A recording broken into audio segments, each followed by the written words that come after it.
Espacio al maestro Alfonso Zárate, sociólogo, columnista en el periódico El Universal. Él escribe todos los jueves. Léalo este jueves. Está muy buena su columna y ahora le voy a decir por qué. Él también es presidente de GCI, Grupo Consultor Interdisciplinario, que es una firma especializada en estrategia y comunicación política. Bienvenido. No te hago más prólogo porque ya todo el mundo te conoce. Gracias, Pepe. Maestro Zárate, háblanos del 68 porque tú fuiste protagonista directo. A ti no te vinieron a contar el 68 como a mí. Tú sí lo viviste en cuerpo y riesgo.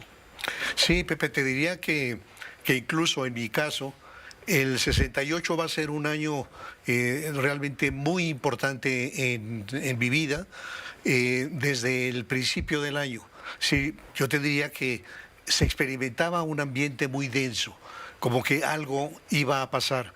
Y estoy hablando del inicio de año, en donde yo encabezaba un grupo político en Ciudad Universitaria que se llamó Organización 68 y que creo era quizá el más activo en CEU. Organizábamos conferencias, mesas redondas, recitales poético-musicales, cineclub y toda esta actividad antes de la irrupción del movimiento. Incluso rompimos con una vieja tradición. Se acostumbraba mucho molestar a los jóvenes de primero ingreso. En nuestro caso, organizamos un festival de bienvenida para los alumnos de primer ingreso. Y no una perrada. Recibirlos así es, con los brazos abiertos, en fin. Antes del 68, visitaba a Demetrio Vallejo en la cárcel.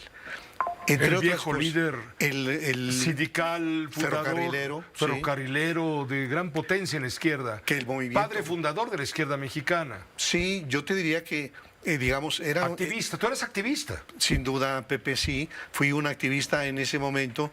Y para mí Vallejo representaba muchas cosas, porque yo crecí en una colonia ferrocarrilera, es decir, que algunos de mis amiguitos de la infancia, de juegos, eran hijos de ferrocarrileros, y teníamos a Vallejo como una gran figura que para el 68 llevaba 10 años en la cárcel. Por eso, cuando se decía libertad a los presos políticos, se tenía la fotografía, la imagen de Demetrio Vallejo. Tuve el privilegio de conocerlo, de visitarlo varias veces, de que me considerara su amigo, y todo esto ocurre antes del estallido del conflicto. Entonces, hay un momento en donde recibo una invitación para asistir a los festejos del 15 aniversario del inicio de la Revolución Cubana. Es decir, para estar en Cuba el 26 de julio. Y eso quiere decir que yo me enteré del estallido del movimiento estando en Cuba y visitando el periódico Juventud Rebelde. Ahí me entero de lo que estaba pasando y decido regresar inmediatamente a México, integrado el Consejo Nacional de Huelga, pero voy a cumplir un papel de activista. Me toca estar el 2 de octubre en la Plaza de las Tres Culturas, y todo este preámbulo para decirte que cuando el gobierno de Claudia el día de hoy plantea este perdón por los hechos del 68, me parece que no tiene sentido. No tiene sentido porque me imagino que es como si alguien llega a ocupar una casa en la cual 50 años atrás hubo un homicidio y quiere pedir perdón por lo que hicieron los que 50 años estuvieron ahí. Pero los responsables, empezando por Díaz Ordaz... Pero es un fin propagandístico. Sí, populista. Así es. Sí, Pepe, porque hay que al sector todavía activo de la izquierda mexicana. Sí, pero no reconoce, por una parte, que fue el propio presidente Díaz Ordaz el que asumió la responsabilidad histórica, moral, jurídica de los acontecimientos. Y no solo eso, que se vanaglorió de eso. Él piensa que de esa manera, con esa represión, salvó al país. Y entonces te diría dos cosas más. La primera es que esos jóvenes oficiales del Estado Mayor Presidencial que fueron ubicados en los edificios aledaños a la plaza con órdenes de disparar hacia la multitud y a los propios soldados están impunes, que hasta el día de hoy no sabemos quiénes fueron.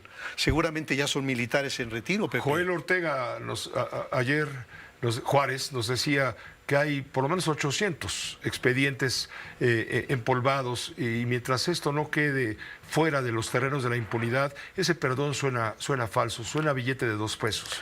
Y la otra cosa, Pepe, es que este gobierno sí tiene que dar un perdón, pero un perdón por los casi 200,000 homicidios que han ocurrido durante estos 6 años.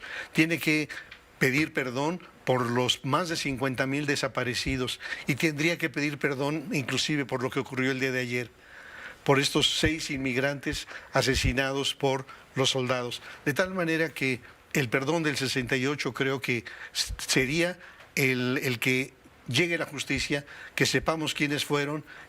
Desde luego hay un libro formidable que es Las notas del general García Barragán, Parte de guerra, en donde señala la responsabilidad del jefe del Estado Mayor Presidencial, de Luis Gutiérrez Oropesa.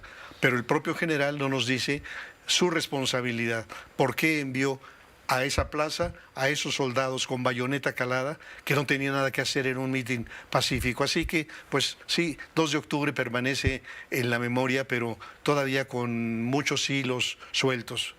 Y esto fue utilizado entonces con estos efectos por el nuevo gobierno, precisamente en esta fecha memorable, 56 años de la matanza de Tlatelolco, porque en eso termina este movimiento que comenzó justamente antes, el 26 de julio. Sí, y yo diría también... que explotó el 26 de julio. Que la paradoja, sobre todo para las nuevas generaciones, es que el 68 es un año de éxito económico. El país está en bonanza, crece la economía de manera formidable, crecen los empleos, las instituciones. Entonces, los estudiantes se rebelan ante la falta de oxigenación del sistema. El autoritarismo. El autoritarismo, especialmente Eso fue mundial. De Díaz Ordaz. Sí, había ocurrido en Francia, importante, en Estados Unidos, en Alemania, pero en México fue el repudio a ese sistema autoritario que implantó Gustavo Díaz Ordaz, y en ese sentido creo que sí es histórica la lucha del 68. Te agradezco mucho, Alfonso, que en calidad de testigo, por supuesto, hayas venido aquí a comentar lo que sucedió para que no nos inventen teorías. Cuando menos mi visión, mi experiencia. Alguien que sí lo vivió. Gracias. Gracias a ti, Pepe. Como siempre. Esta fue una producción de Grupo Fórmula. Encuentra más contenido como este en radioformula.mx.